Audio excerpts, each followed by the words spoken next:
உண்மை செய்திகள் உடனுக்குடன். இது உங்கள் மக்கள் சாணக்கியா. இணைந்திருங்கள் புதிய பொலிவுடன். இது உங்கள் மக்கள் சாணக்கியா, தமிழ் மக்களின் உரிமை குரல்.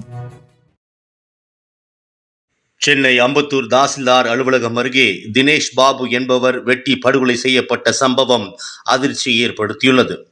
அம்பத்தூர் டீச்சர்ஸ் காலனி பகுதியை சேர்ந்தவர் தினேஷ் பாபு. இவர் பேட்மிண்டன் பயிற்சியாளராக இருந்து வந்தார். இவருக்கும் சென்னை மாதவரம் பகுதியை சேர்ந்த செல்வராஜ் என்பவரின் மகளுடன் தினேஷ் பாபு தகாத உறவில் இருந்ததாக கூறப்படுகிறது.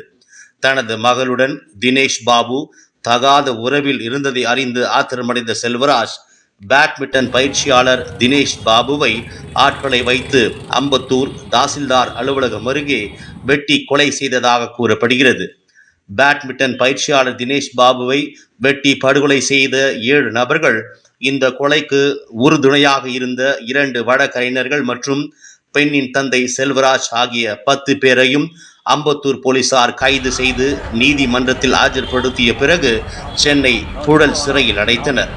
இந்த வழக்கில் முதன்மை குற்றவாளியாக கருதப்படும் செல்வராஜ் சென்னை மாதவரம் 27வது வார்டு மாமன்ற உறுப்பினர் சந்திரனின் சொந்த தம்பி என்பது குறிப்பிடத்தக்கது. அத்துடன் பேட்மிண்டன் பயிற்சியாளர் தினேஷ் பாபு படுகொலை வழக்கில் கவுன்சிலர் சந்திரனுக்கும் முக்கிய பங்கு உள்ளதாக தினேஷ் பாபு தாயார் காவல் நிலையத்தில் தெரிவித்துள்ளார். மேலும் சந்திரன் திமுக கவுன்சிலர் என்பதால் அவருடைய அரசியல் செல்வாக்கை வைத்து இந்த கொலை வழக்கிலிருந்து தப்பித்துக் கொண்டதாகவும் கூறப்படுகிறது.